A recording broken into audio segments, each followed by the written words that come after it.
Kumusta na tayong lahat? Yan, tayo ba'y matagumpay ang buhay? Amen. Yan, kahit may pagsubok tayong pinagdadaanan, may kagipitan, may mga kahirapan, may mga challenges sa family, sa work, sa business, pero nagpapatuloy pa rin tayo kay Lord. Patuloy tayong tumitindig at bumabangon at nagpapatuloy. Ibig sabihin nun, you are overcomer. Yan, kahit mayroong mga financial difficulties kang na-experience, pero hindi ka tumatalon sa tulay, overcomer ka. Malalampasan mo din ang mga bagay na yan. Okay? So, ito pong last part ng series po natin ay pamagat ng mensahe na aking pong share sa bawat isa atin ay you are destined to overcome.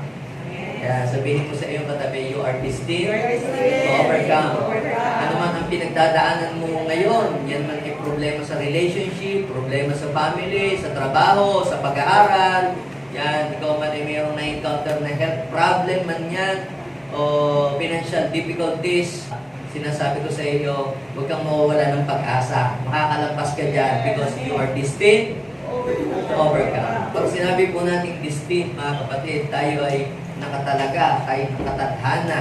Ibig sabihin, tayo ay talagang doon tayo pupunta.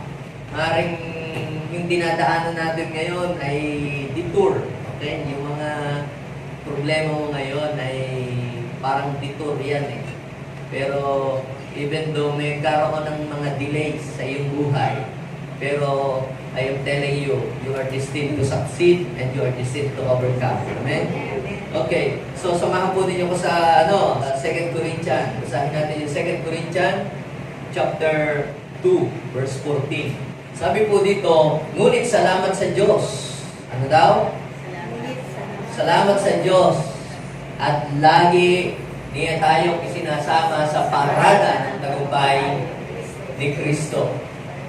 Dahil sa ating pakikipag-isa sa Kanya, at sa pamamagitan natin ay pinalalaganap ng Diyos ang mabangong halimuyak, ang pagkakilala kay Kristo.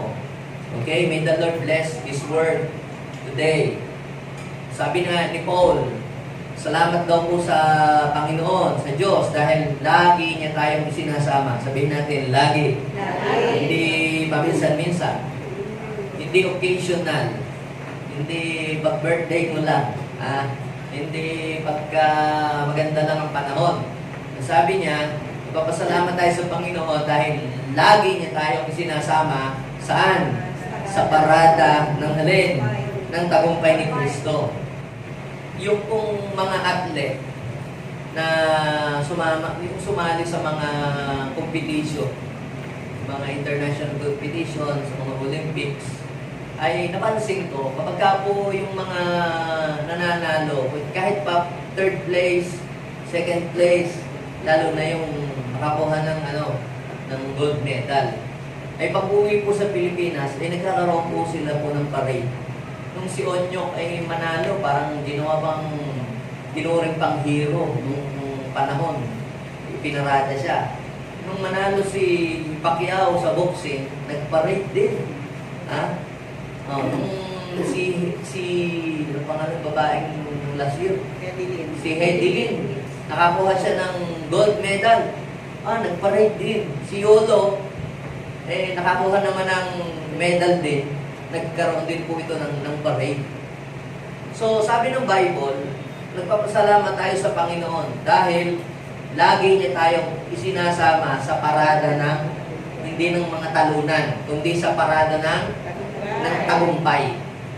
At sa pamamagitan daw po natin ay pinapalaganap ng Panginoon yung mabangong halimuyak o mabangong samyo ang pagkakilala sa Panginoon. Alam niyo po, yung pagkakilala sa Panginoon, yung ikaw ay kumilala sa Panginoon, yan ay isang mabangong samyo. Kumbaga sa perfume ay mabangong samyo sa Panginoon. Sa mga hindi naligtas o sa mga napapahamak, yan daw po'y mabahong amoy. Pero sa mga iniligtas, yan ay mabangong samyo. Parang pumasok ka sa Starbucks, tapos biglang nalanghap mo yung kape. Yan, na nakakagising. Ang tawag doon ay aroma. So, ang pagkakilala pala sa Panginoon ay gano'n. Ibig sabihin, kahit sa ang sulok ng kwarto, pagka mayroong perfume na in-spray, ito ay nalalanghap. Yung testimony, kung paano binago ang iyong buhay, kung paano inayos at patuloy na ayos ng Diyos ang buhay mo, yan ay isang mabangong samyo sa ating harapan ng ating Panginoong Yesus.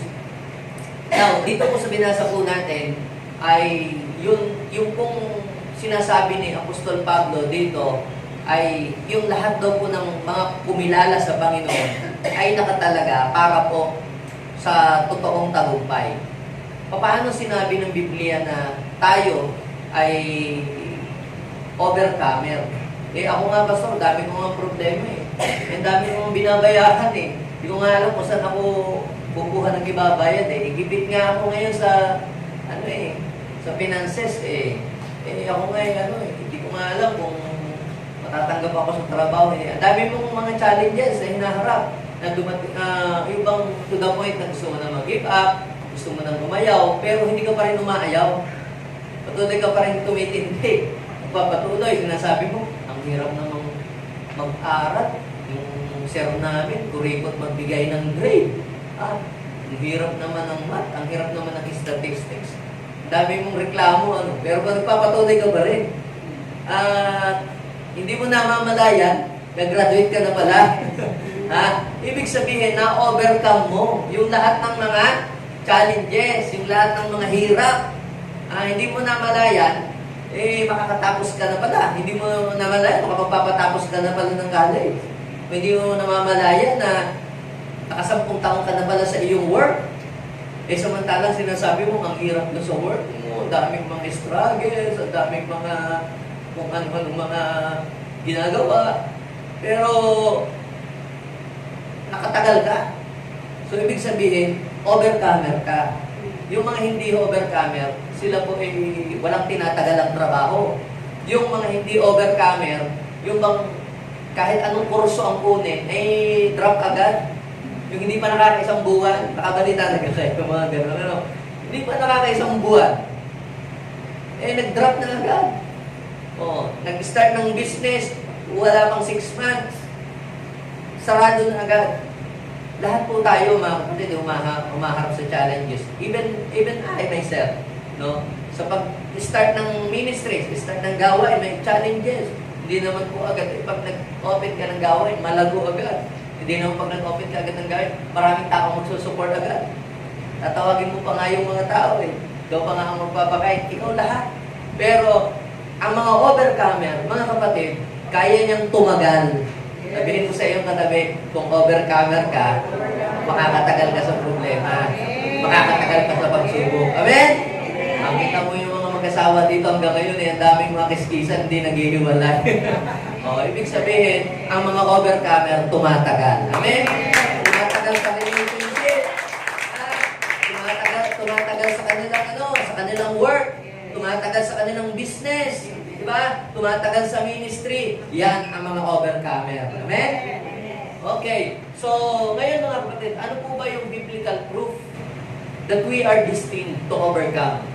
Ano ba yung mga patunay na talagang doon tayo sa tagumpay ang punta?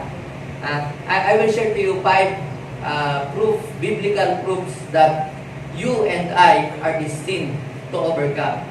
So, tingnan natin kung kasama ka dito. Okay? I hope kasama tayong lahat dito sa mga destined to overcome.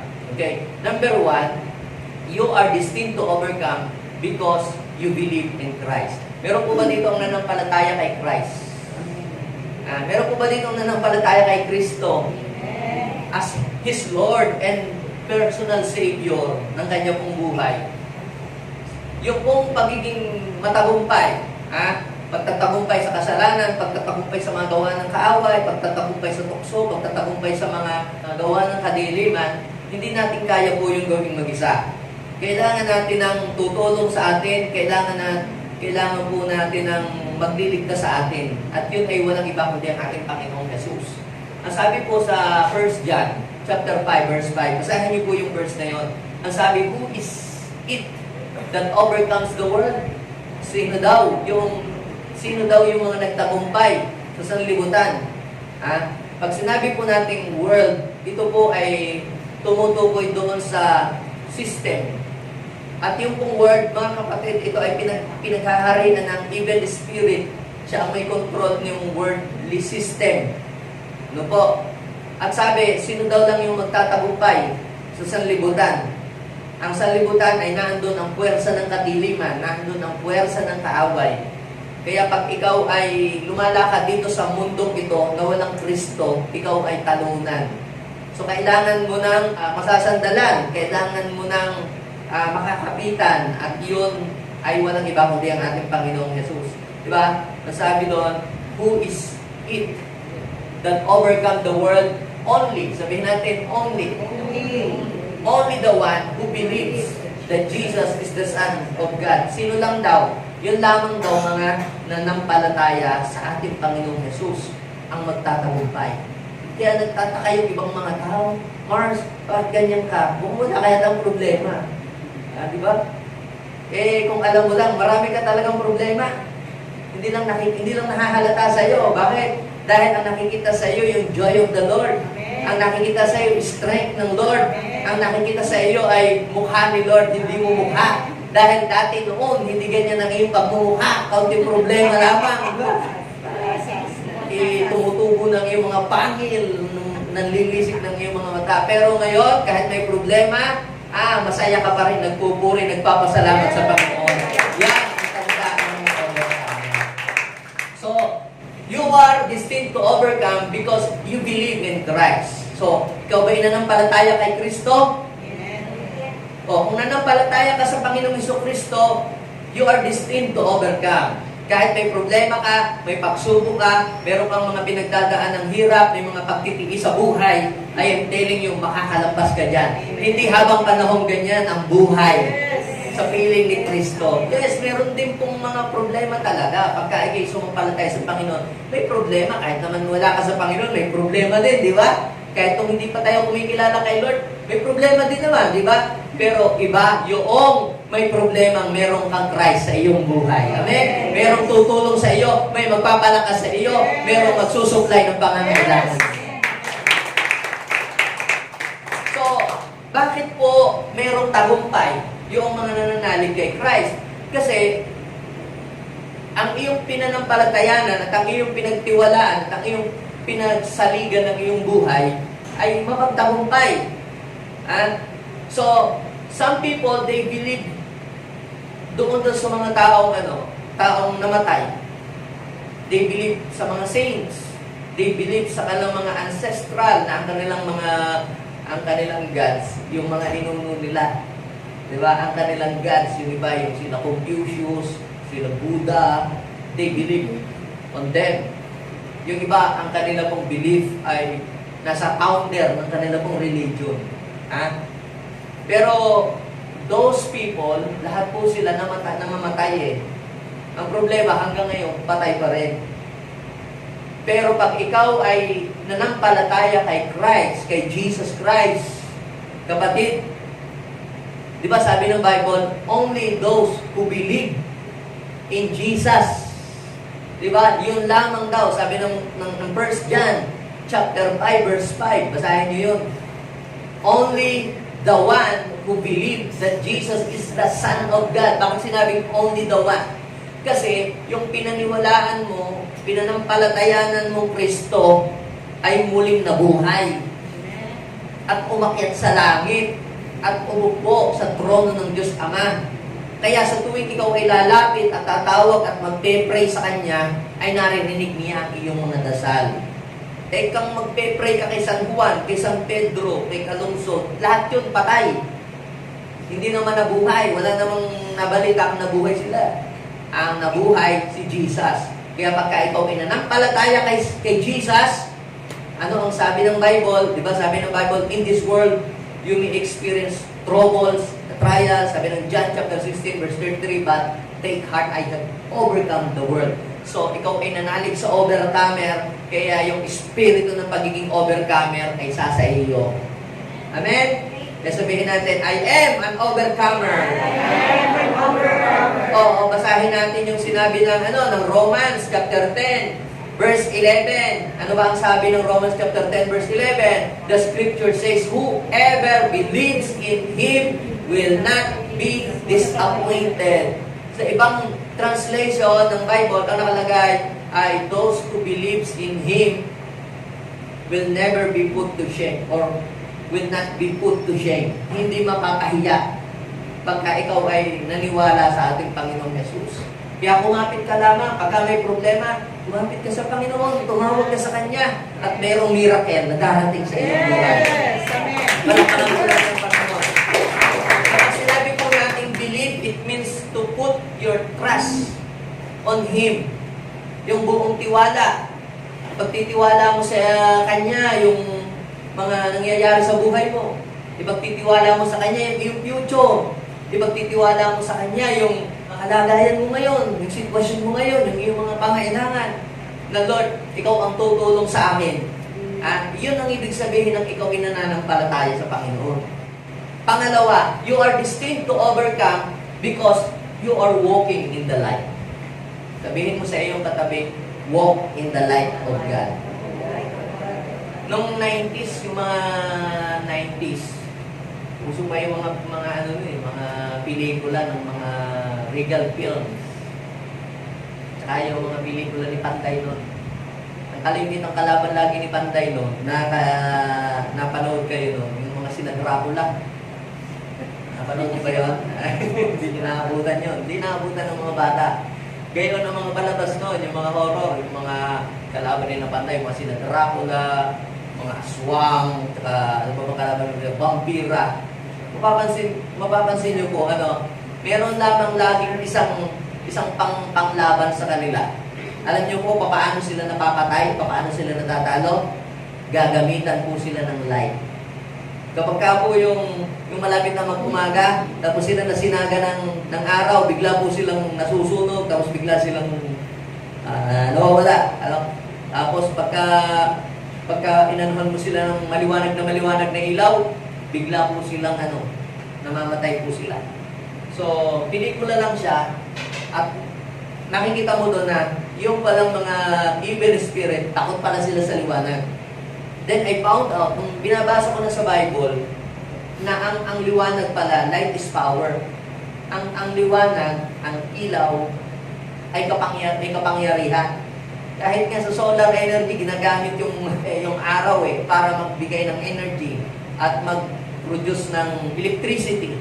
Ibig sabihin, light has power. Nung ang Panginoong Diyos, nung nilikha niya ang buong daigdig, diba? Dilim ang bumabalot sa buong daigdig. At umiihip ang malakas na hangin. Then sabi ng Genesis chapter 1 verse 2, let there be light. And there was light. Nagkaroon ng punang ng liwanag. Ibig sabihin, nag-disappear ang dilim, natalo ng liwanag. Tapos sinabi ni John the Beloved sa John chapter 1 verse 5, ang sabi doon, the light shines in the darkness and the darkness has not overcome it. The light shines in darkness and the darkness has not overcome it. Ibig sabihin, hindi matatalo ng dilim ang liwanag. Kasi mayroong dalawang kaharian po na nagkakaroon lagi ng collision, ng battle, yung liwanag tsaka dilim. Yung dilim, di ba sabi nung nilikha ng Diyos ang liwanag at dilim, pinaghiwalay niya, pinagbukod niya yung dilim at saka yung liwanag.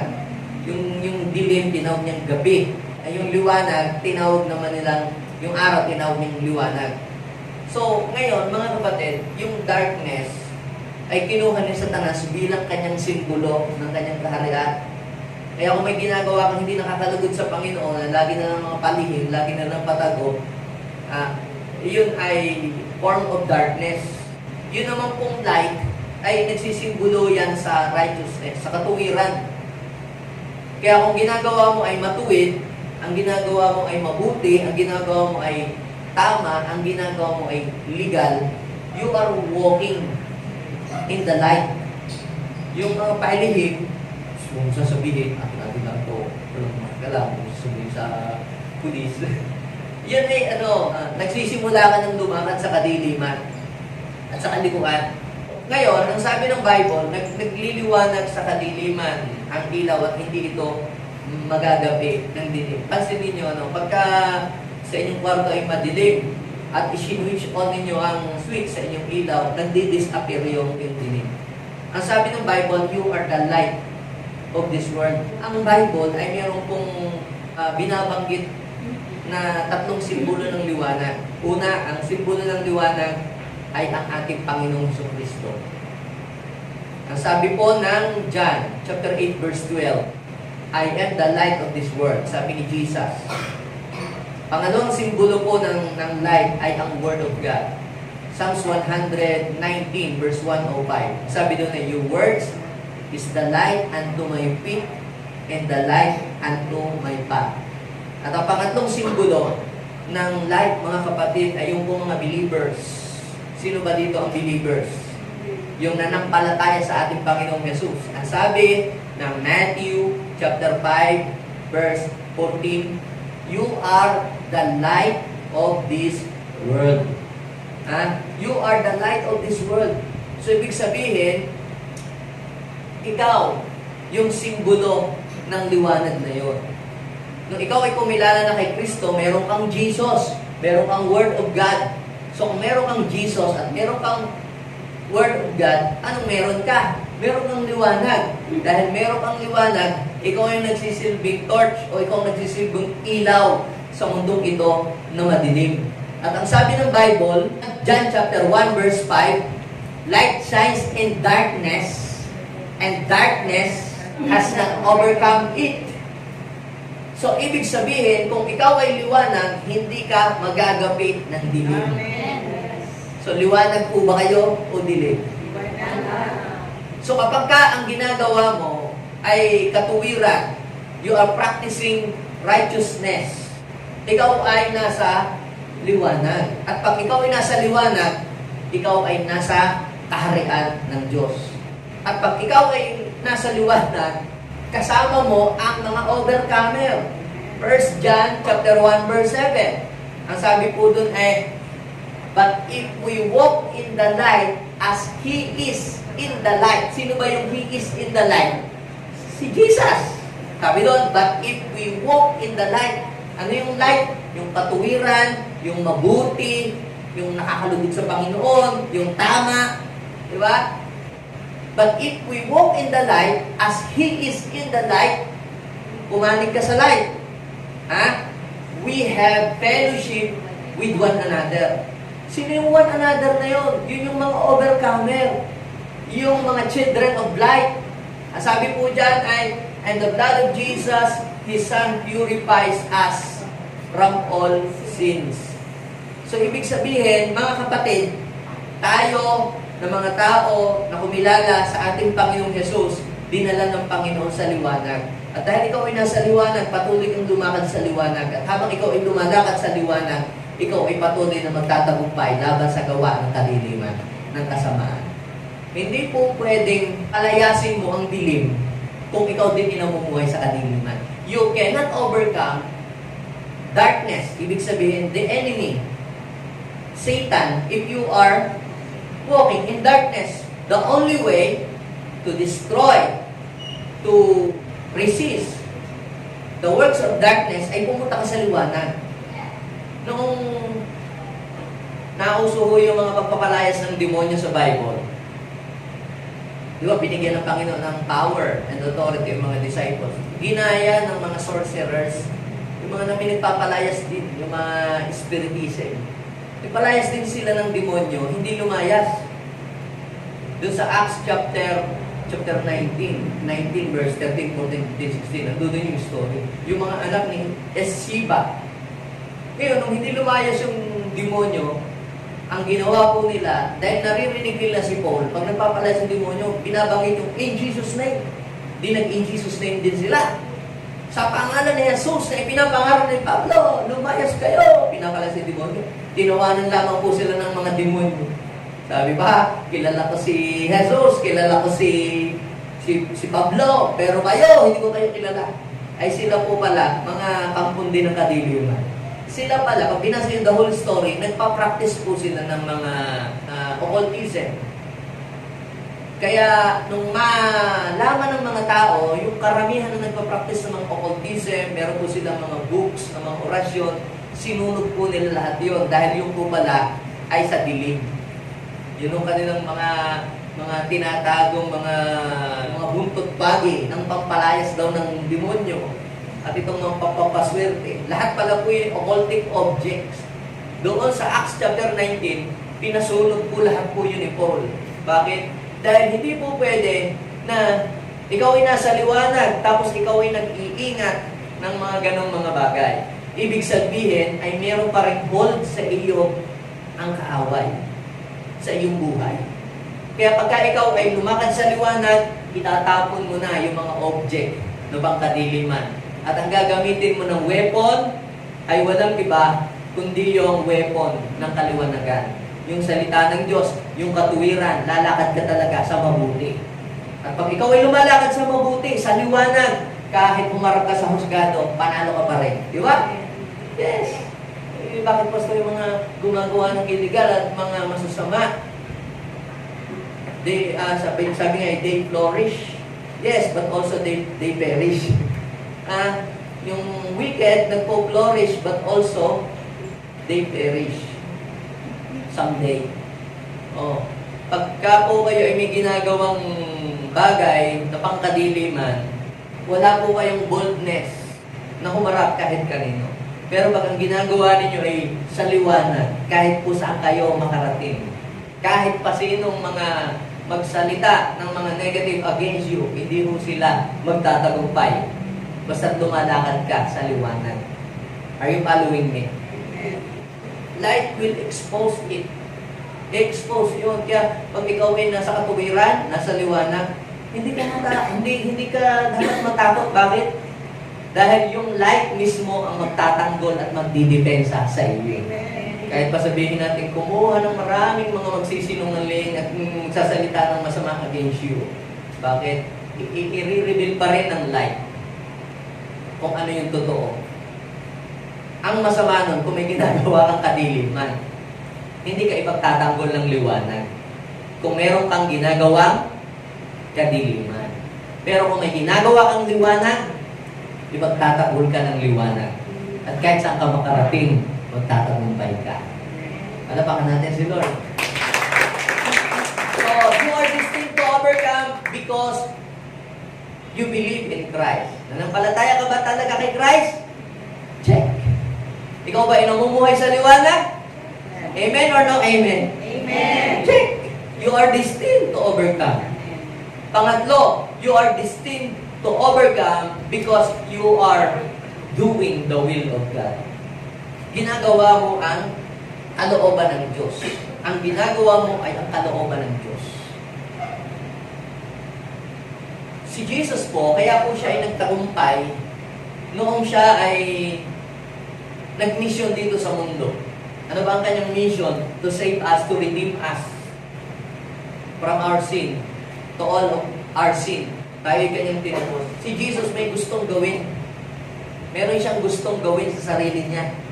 Naglalaban yung gusto niya at saka yung gusto ng Ama.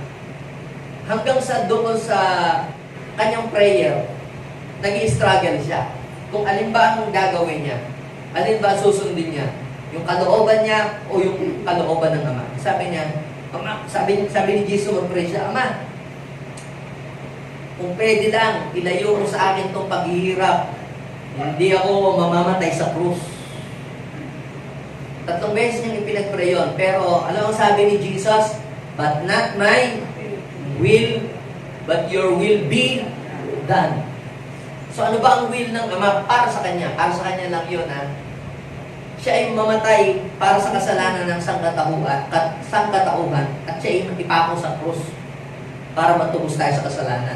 Ibig sabihin, hindi na ikaw at ako ang ipapako sa krus para bayaran ang kasalanan. Isang tao lang ang kailangan mamatay. Isang taong matuwid. Isang taong walang kasalanan. Isang taong kalugod-lugod sa Diyos. Isang taong susunod sa kalooban ng Diyos. Yun ay si Jesus. At sabi niya, not my will, but your will be done.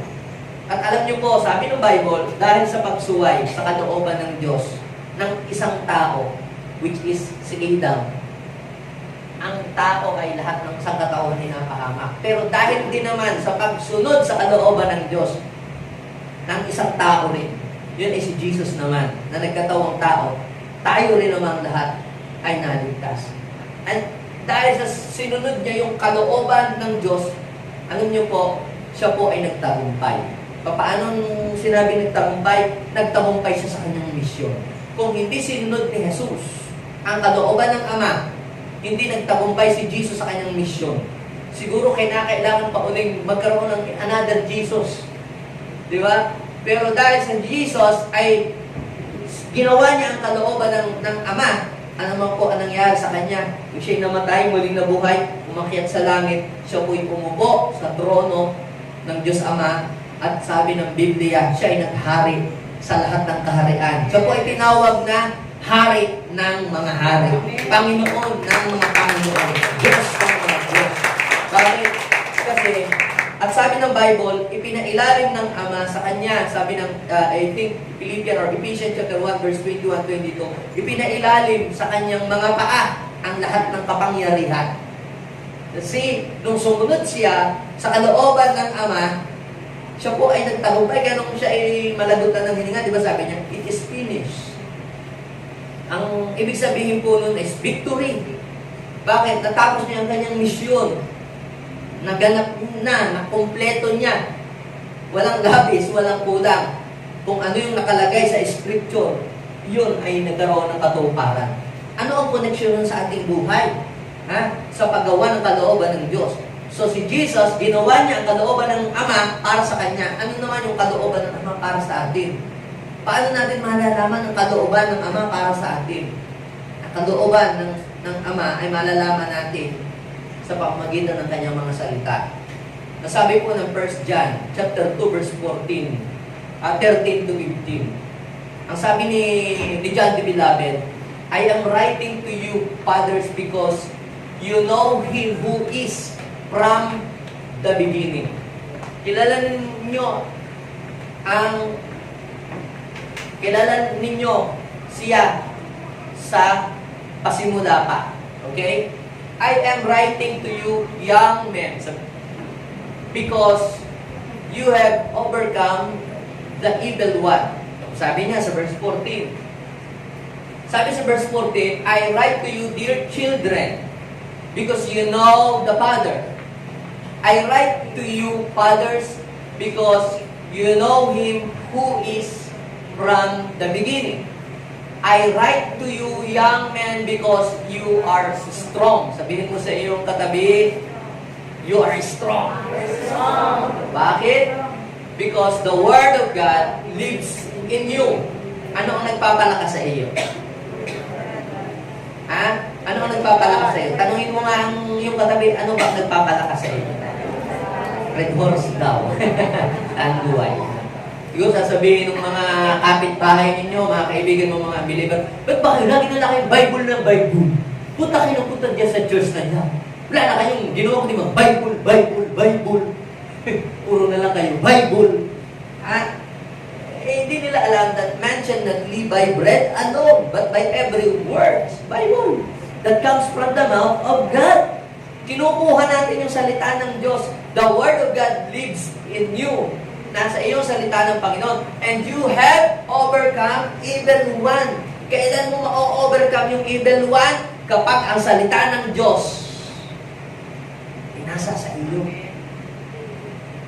Nasa iyo ba ang salita ng Diyos? Anong pangako ng Diyos ang iyong alam na pinanghahawakan? The more Word of God you have, the more weapon that you have in your hands.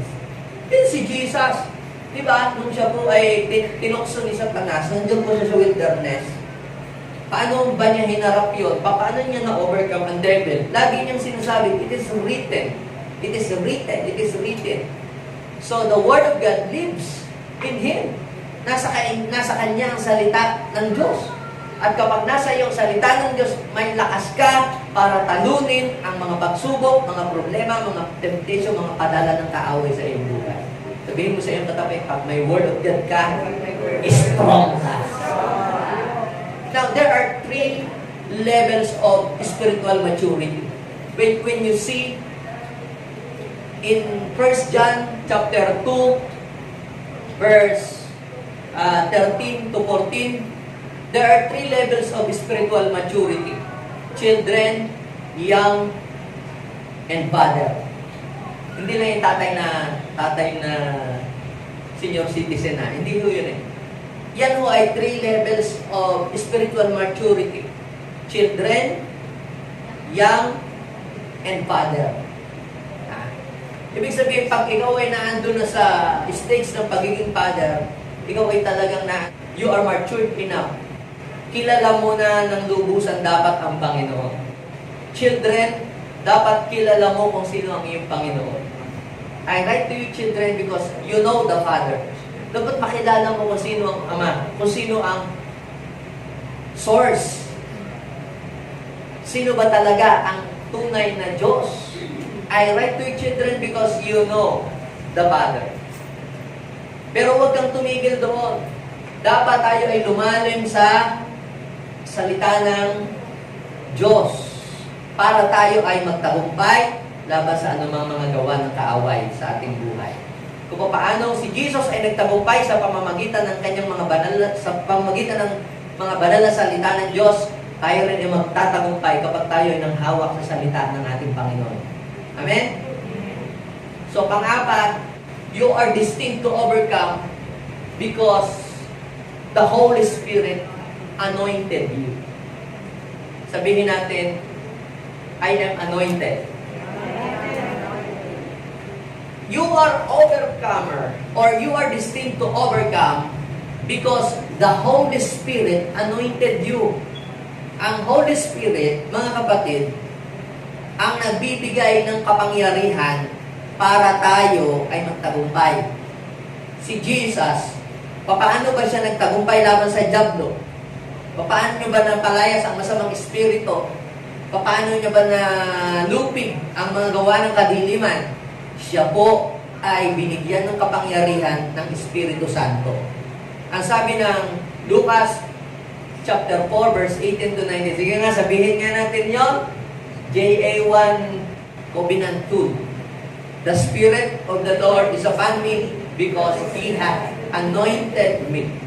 So, ano ang ginagawa ng Espiritu ng Diyos sa ating Panginoong Jesus?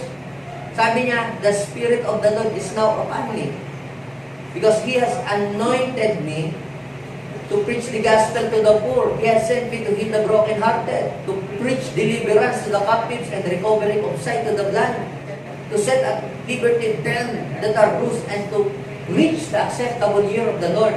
Mapapansin nyo, sinabi po ng ating Panginoong Jesus na ang nagbibigay sa Kanya ng anointing ay ang Holy Spirit para gawin ang ipinapagawa ng ating Ama sa langit. So, without the power of the Holy Spirit, wala kang kapangyarihang labanan ang mga gawa ng kaaway. Tayo po ay weak.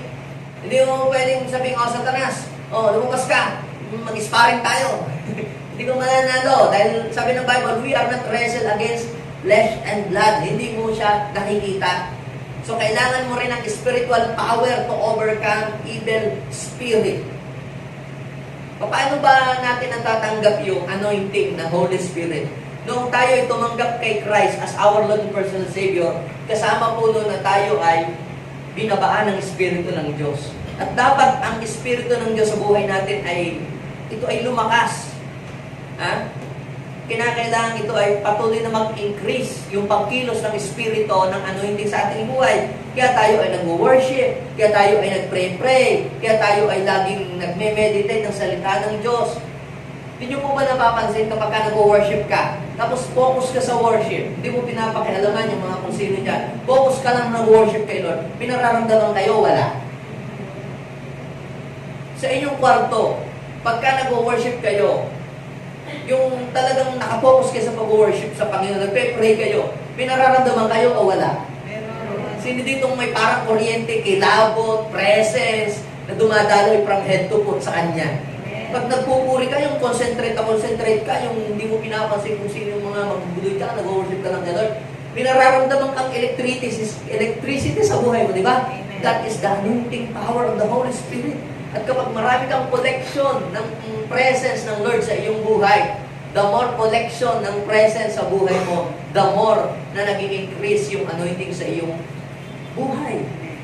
At ano po ba ang trabaho ginagawa ng anointing? Anointing can destroy the yoke or destroy the works of the enemy. Ang sabi po ng Isaiah chapter 10 verse 27, basahin po ninyo. And it shall come to pass in that day, kailan yun? Kapag dumating sa iyong espiritu ng Diyos, pansin nyo ba? Sabi doon, and His burden shall be taken away from off thy shoulder. Napansin nyo ba minsan, pupunta kayo sa church, ang bigat-bigat ng pagharamdam ko, biya ka na nga makalakad dahil sa bigat ng problema, tapos napakataas pa, pastor, ng ano. Kaya yung mag-alala, pag-pray natin, mapirmahan na agad yung building permit. Mga siguro 3 step lang yung hahakbangin po ninyo at worship hall na. Ang tindi, pag pupunta ka sa church, pasan mo, ang dami mong problema, ang dami mong mga kabigatan, ang dami mong mga inaalala. Ano yung mga pasan-pasan mo? Ang dami mong bigat sa iyong balikat. Paano kaya pagtatapusin ng aking paano kaya mabibenta itong mga produkto namin? Diba? Ang dami mong mga pasan-pasan. Paano ko mabilang ang aking utang? Ganon, ang dami. Pero pag nagpapansin mo, kahit mabigat yung pakiramdam mo, pag nag-worshipan tayo dito, isang magandang worship na talagang intim sa Diyos, biglang nagaan lahat ang iyong pakiramdam. Nagaan, parang nawala yung pasanin mo sa buhay. Ang totoo nung bumaba yung anointing, during worship, bumababa ang anointing. Pag nagpe-pray ka sa iyong kwarto, may anointing. Pag nagpapatugtog ka ng worship, kunyari sa iyong sasakyan, may bumababang anointing. Kapag yung Sunday service, bago mag-start ang message at nagkakantahan tayo, may bumababang anointing. Iba, sa lang, may kantahan pa, huwag mo na tayo namatay. Kantahan pa naman yun. Kaya na tayo pumunta sa church kasi kantahan pa. Hindi mo alam na doon sa worship na yun, doon nagbababa ng anointing, ang Holy Spirit, at doon niya pinagbababali, pinagtatatanggal, at inaalis yung mga burden mo sa iyong shoulder. Ang sabi doon, in that day, that His burden shall be taken away from off thy shoulder. Kung ikaw ay mayroong burden na dala-dala na yon, I am telling you, ang sabi ng Panginoon, and His yoke from off thy neck, and the yoke shall be destroyed because of the anointing. Kapag meron kang bigat, Lord, I need your anointing. What is the anointing? Anointing is the presence of God na nararanasan mo during worship, nararanasan mo during this gathering na uma-attend ka ng service. Kaya kailangan natin yan, mga kapatid. Sa buong isang linggo, ang dami nating basahin sa buhay, hindi natin alam paano matanggal yon, pero isang worship mo lang kay Lord, isang kanta mo lang ng taimtim sa iyong puso, bababa, anointing, at i-destroy ng Diyos yun sa iyong balikat. Kaya mga kapatid mo, kaya pag uuwi ka, ay, parang dumaan ang aking feeling. Hindi mo alam, yung anointing ng Diyos, dinestroy, binrake, yung mga yoke sa iyong balikat. Alam niyo mo ba yung yoke? Hindi mo yung, pastor, kanina yung ulam ko yan, yoke. Iba yata yung naiisip mong yoke. Yung yoke po, yan po yung, alam yung inaano sa kalabaw, yung inilalagay sa liig ng kalabaw pag mag-aararo, yung kalabaw. Mabigat po yung nakahoy na inilalagay dito, na yun po hinihila. Kaya kung ikaw ay may pasan-pasan, may mga kabigatan, umaten ka lamang sa gawain ng Panginoon at desire mo ang presence ng Lord. Kapatid, babalikin ng Panginoon lahat ng iyong sa iyong balik. Sabihin natin, I am anointed. So, nararamdaman po ba natin ang anointing ng Lord? During prayer, during worship, ibig sabihin, you are destined to overcome because the Holy Spirit anointed you. At panglima, you are destined to overcome because God is with you. Sinong naniniwala dito na kahit hindi niya nakikita ang Panginoon sa literal na kanyang paningin, kasama niya ang Panginoon sa buhay niya? At kapag kasama mo ang Panginoon, ano ba ang sabi ng Bible sa Romans chapter 8, verse 31? If God is with us, who can stand against us? Meron bang pwedeng lumaban sa iyo kapag kasama mo ang Diyos? Sa Bible po, meron po kayong mababasa doon na isa pong bansa. Hindi naman po sila perfect. Hindi naman po sila mababait. Matitigas nga ang ulo nila eh. Pero sila ay kinahabagan ng Diyos at nakipag-covenant ang Diyos sa kanila. Hindi nga nila kinilala ang Diyos eh. Pero ang sabi ng Diyos, hindi niyo ako kilala dahil sa covenant to sa kanyang mga ninuno, kina Abraham, kila Isaac, kila Jacob. Patuloy silang gagabayan at patuloy po silang sasamahan. In fact, nangako ang Panginoon sa kanila sa Isaiah, no weapon forms against you will prosper. Sabi ng Lord, ako ang lumikha ng mga sandatang pangdigma. Ako ang lumikha ng mga lahat ng iyan, ng mga palaso, ng mga sibat. At walang mga armas na nilikha laban sa iyo na magtatagumpay at ipagtatanggol kita. So, ibig sabihin, kapag ang Diyos pala ay sinamahan ka, may pagtatanggol na gagawin ang Panginoon sa iyo. Ipagtatanggol ka niya laban sa gawa ng kaaway. Ipagtatanggol ka niya sa lahat ng mga atake ng diablo sa iyong buhay. Now, pag tinignan ninyo po yung reality, yung katotohanan ng sinasabi ng salita ng Diyos sa Bible, even Israel is not perfect nation. Hindi ko sila perfect. Pero may pangako ang Diyos na sila iingatan. Ano ang pangako ng Diyos sa kanila sa Bible? Maliit ka mang lipi, pero gagawin kitang isang malakas na bansa. Pansinin nyo, no? Pag tinignan nyo po sa mapa, ng Middle East, ang Israel po ay napakaliit. At lahat po ng bansa sa kanila pong paligid, kaya po silang tirisin, kung tutuusin. Pero, alam niyo po, hindi po sila manalo. Kung lakas lamang po nila ang titingnan natin, hindi nila kayang manalo sa kalaban. Yung unang war noong mga nauna pang panahon, 2 lang ang kanilang jet. Pero natalo ang Egypt, natalo nila ang Lebanon, at lahat ng mga bansa sa paligid, ubus lahat. Ba't sila nanalo? Alam niyo po, isa lamang po ang dahilan, kaya sila ay nagtagumpay. Dahil sumama sa kanila ang Diyos. Kung hindi sumasama sa kanila ang Diyos, matagal na silang natunaw. Matagal na po silang nabura sa mapa. Pero dahil totoo ang sinasabi ng Biblia, dapat talaga manalo sila. Kaya pag malapit na silang matalo na talaga, dadating ang Panginoon para sila ay bakapan. Yung literal na Jesus, dadating para sila ay magtanggol. At makikita ng maraming mga bansa na totoo talaga si Jesus. But the point is this, bakit sila nagtatanggol? Hindi ko nagtatanggol. Bakit sila hindi ba ubos-ubos? Hindi sila matalo-talo. May sabi ng Bible, if God is with us, who can stand against us? Ang point dito, ganito, hindi nga sila matuwid eh. Hindi nga sila, sabihin natin, hindi nga sila perfect na tao. Tinanggihan nga nila si Jesus nung pumunta dito. Ang point dito, ito lalo ka na tumanggap sa ating Panginoong Jesus. Lalo ka na nananiwala sa Kanya. Lalo ka na lumalakad ka sa liwanag. At sabi ng Panginoon, Hebrew chapter 13 verse 5, I will never leave you nor forsake you. Sabihin mo sa iyong katabi, pag sinamahan ka ng Diyos, walang sino man makakatalo sa iyo. Kapag sinamahan ka ng Diyos, walang sino man makakalaban sa iyo. Magsama mo ng mga magkukulang, magsama mo ng mga angularyo, magsama mo ng mga kung sino, hindi sila magtatagumpay. Why? Because God is with you. Sabihin mo sa iyong katabi, I am destined to overcome. Sabihin mo na sa iyong katabi, dahil ikaw ay naniwala kay Christ, dahil ikaw ay lumalakad sa liwanag, dahil ginagawa mo ang kalooban ng Diyos, dahil ikaw ay binigyan ng Espiritu ng kanyang anointing, dahil ang Diyos ay sumasa iyo, you are destined to overcome. Amen? Check ba kayo sa lima? Check sa lima. O sabihin natin, I am destined to overcome. Now, before I end, how to stand as an overcomer? Paano ba tayo titindig doon? Paano ba lalakaran natin yung salita ng Diyos?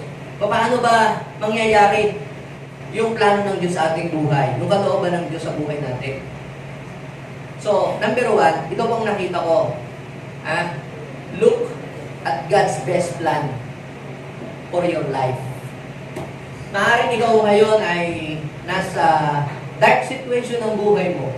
Na sinasabi mo, Lord, ganito na palagi ang buhay namin. Parang walang katapusan ng paghihirap, walang katapusan ng problema.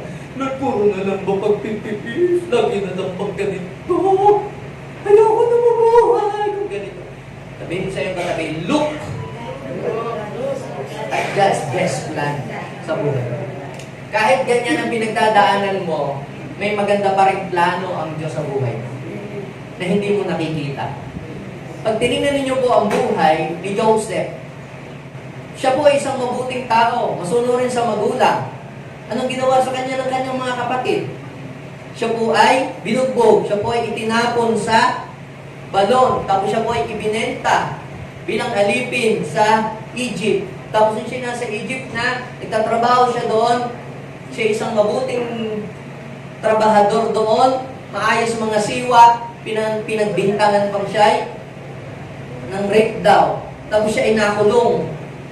Imagine kung kayo po ay naandun sa ganong sitwasyon, ilalagay natin ang ating sarili dun sa sitwasyon ni Joseph. Parang, kung titingnan natin, napaka-ampere ng Diyos sa buhay natin dahil, Lord, bakit ganun? Kung sino pa yung mga masasama, sila pang umuulag ang buhay, samantalang ako na mabuti naman, wala namang ginagawa masama, ako nagsasaper. Diba, minsan naiisip na din natin sabihin yun. Diba? Minsan nasasabi na rin natin siguro yun sa Panginoon. At gano'n. Pero alam niyo po, nung siya nasa bilangguan, sabi ng Bible, sumakanya si Lord.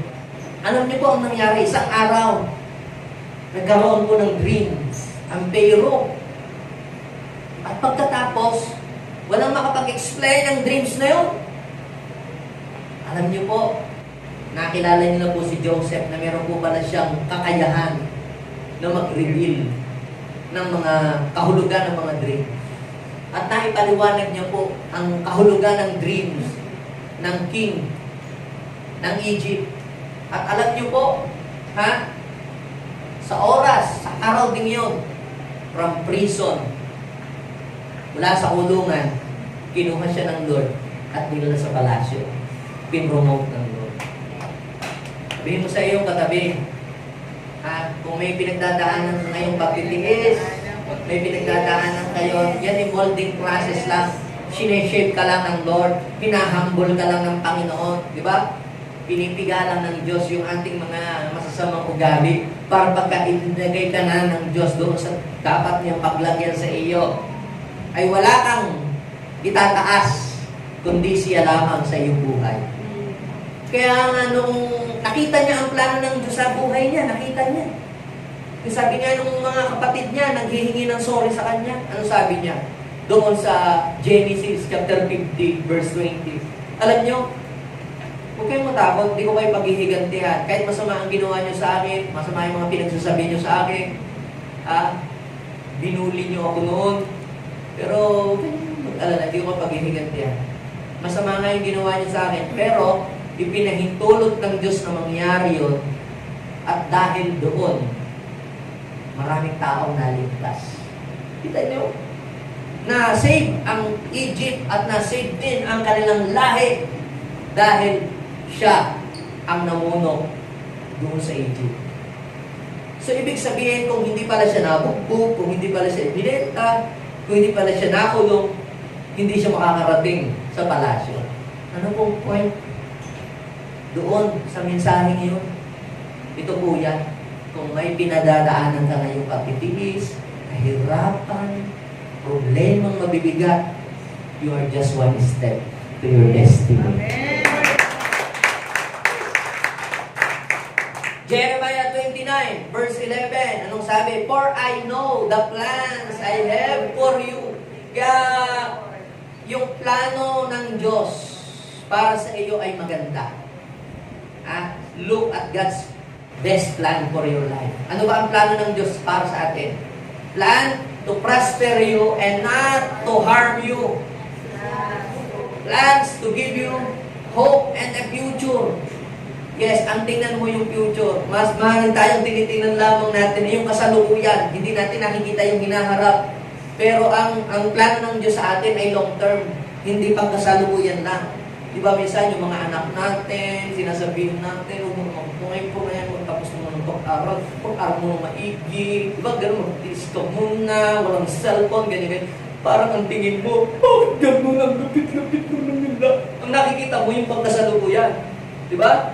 Hindi mo nakikita na yung nasa hinaharap. Ang nakikita ng magulang mo, yung doon sa hinaharap, ang nakikita mo, lapit naman nila, bakit gano'n? Pero, nare-realize mo na magulang ka na, tama nga pala sila. So, ganun po ang Panginoon. Minsan di natin, ba't gano'n? Bakit naman si Lord, ayaw niya akong gawin ko to, ayaw niya akong gawin ko yun. Kasi ang tinitingnan ng Lord ay hindi lang yung pagkasalukuyan. Ang tinitingnan ng Panginoon, yung future mo. Amen? So, look at God's best plan for your life. Yung mo yung mga gumagawa mo ng plano ng bahay. Yan. Talagang sila ay nagtitingin-tingin pa yan sa mga libro. Yung nga iba pumupunta pa sa ibang building din na nakatayo na para tingnan kung ano yung best at maganda na design. Pangalawa, believe that God's plan is better than your plan. May plano po ba kayo sa buhay niyo? Sabi ng Bible, nasa atin daw po ang pagpaplano at pagbabalak, pero nasa Diyos ang pagpaplano. So kung wala kang plano, wala ka namang gagawin, no? Yes, tayo po ay nagpaplano. Maganda po yan. Pero, dapat po, kahit gaano maganda yung plano natin para sa buhay natin, ilagay natin sa ating puso at isipan na yung plano ng Diyos ay mas maganda kaysa doon sa plano natin.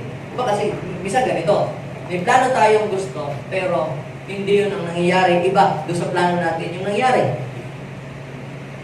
Ibig sabihin, maaaring hindi yun ang gusto ng Panginoon. Pero huwag kang ma-prostrate. Isipin natin, kung yung plano natin ay hindi nangyari, mas maganda yung plano ng Diyos. Let me give you an example para maintindihan nyo yung believe that God's plan is better than your plan. Ganito po yan. Nung naghahanap po kami ng bahay na bibilihin po namin dahil 7 beses na kaming lipat na ng lipat. So sabi namin, Lord, kada lipat sana susunod bahay na namin. Ito ngayon, dinakita kami doon nga dyan, may malapit sa church natin na punta tayo. Ang aking plano, magda-down ako. At ako po ay maglolong sa bangko. That is my plan. Tapos maghuhulog na lang ako. Kinuwento ko rin, mga 30 taon, tingnan mo senior citizen na, senior 60 cents na ako. Ito ba yan? Yun talagang plano ko. Kinuha ko na lahat ng mga papers, pinasok ko sa land bank. That is my plan. Kaya kong hulugan yun. Kahit siguro 30 taon by faith. That is my plan. At nag-down kami. Pero, hindi ko na-aproban. Hindi ko na-aproban ng bangko yung akin pong mga requirements. Overqualified na requirement. Pero hindi ko in-aproban. Meron pong hinahanap na isa. Ay, dahil private road po yun. Kinakailangan daw ng right of way. May right of way naman. Basta yun lang ang naging problema. Yung right of way. Pero may right of way naman talaga. Nakalagay doon. Hindi ko talaga na-aproban. Pero alam niyo po, nakita ko po na mas maganda pala ang plano ng Diyos sa pangyayaring yun. Nabigo ako sa aking plano. Mas maganda po pala ang plano ng Diyos. Within a year, nabayaran ho namin yung bahay, nag-provide si Lord. Wala akong utang. So, ano pong ibig ko sabihin? You must believe that God's plan is better than your plan. Minsan may plano tayo, kung hindi nangyari, huwag kang ma-frustrate, Lord, mas maganda pa rin ang plano mo. Kung hindi nangyari, alam ko, Lord, mas maganda yung mangyayari. Kasi hindi mo ito pinanghitulot kasi mas maganda yung plano mo kaysa plano mo. Yes. Amen? Yes. Ganun ka dapat mag-isip. Ang mga overcomer, ganun mag-isip. Sabi po ng Hebrew chapter 11 verse 40. Ano po ang sabi ng Hebrew 11:40? God had planned something better for us. Sabihin mo nga sa iyong katabi, God had planned something better. May struggle kayo pinagdadaanan ngayon. Maring kayo makahirapan ang pinagdadaanan ngayon. Declare to your family, declare to your children, hindi habang panahon ikaw ay nasa ganyang kalagayan na God had planned something better for us. Kayo, mga seniors, na nagre-reklamo, Pastor, sobrang namang taos ng konting days lamang ako. God had planned something better for us. So that only together with us will they be made perfect. Sabihin mo sa iyong katabi, hindi lang maganda ang plano ng Diyos, perfect pa. Amen? Mas perfect ang plano ng Diyos. Amen? Alam mo natin si Lord? Kaya may plano tayo. Magplano po kayo. Pero dapat po, kung hindi yun mangyari, huwag naman ninyo pong ikalungkot masyado. Isipin ninyo, kung hindi man nangyari yun, may mas magandang mangyayari. At ito ang pangatlo. In line everything you do with God's plan. So, in line everything you do with God's plan. Yung lahat ng gagawin mo ay dapat ay may kinalaman doon sa plano ng Diyos. At kung walang kinalaman sa plano ng Diyos, ay huwag mong gawin. Kasi, sa totoo lang, kapag yung ginagawa mo ay wala namang kinalaman doon sa plano ng Diyos para sa buhay mo, you are just wasting your time, your money, your energy. No, wala din naman palang pupuntahan. Parang halimbawa, kung ikaw ay anak, ang plano mo ay ikaw ay magtapos ng pag-aaral. So, dapat mag-concentrate ka doon. Hindi yung barkada, hindi yung papasyal-pasyal, hindi yung pa-boyfriend-boyfriend. Hindi ka doon hindi, dahil ang gagawin mo ay in line doon sa plano, di ba? Mag-aaral kang mabuti, papasok mo maaga, gagawin mo lahat yung iyong mga requirements sa school. Lahat ng gagawin mo ay naka-inline doon. Dahil kung ang gagawin mo ay hindi inline doon sa plano na makatapos ka ng pag-aaral, ayaw maglalaro mo na ng Mobile Legend, Dota, pa ba ngayon? Hindi ko na alam yung mga laro eh. At kung ano. So, ang gagawin mo ay labas doon sa plano para makatapos ka ng pag-aaral. Hindi ka magtatagumpay. You will become a loser. So, anong kailangan mong gawin? You must inline everything you do with God's plan. Yung ginagawa natin, naka-inline sa plano ng Diyos. Ha? At kapag naka-inline yung ginagawa mo sa plano ng Diyos, you are in a winning side. Bakit? Kasi ang Diyos ang tutulong sa iyo para maganap yung plano ng Diyos. Amen? Palapakan po natin. So, lahat ng overcomer, tumindig sa oras na ito. Yan. So, kapag sinabi po natin overcomer, mga kapatid, hindi po ibig sabihin na hindi ka na nagigibit. Kapag sinabing overcomer, hindi ibig sabihin na hindi ka na nawawala ng pera. Kapag sinabing overcomer, hindi ibig sabihin hindi ka na nagkakaproblema. Kapag sinabing overcomer, kahit may problema, kahit walang pera, kahit mayroong mga pagsubok, nagpapatuloy ka pa rin kay Lord. Nag-worship, sumasamba, naglilingkod, you are a true overcomer. Yes, hallelujah, come on. Let's worship the Lord. Oh, we bless your holy name. We exalt your holy name, O God. Oh, Abba Father, we ask the anointing of the Holy Spirit. Sige, hingi natin po yung anointing ng Holy Spirit na tayo po ay bigyan po ng kalakasan para po tayo ay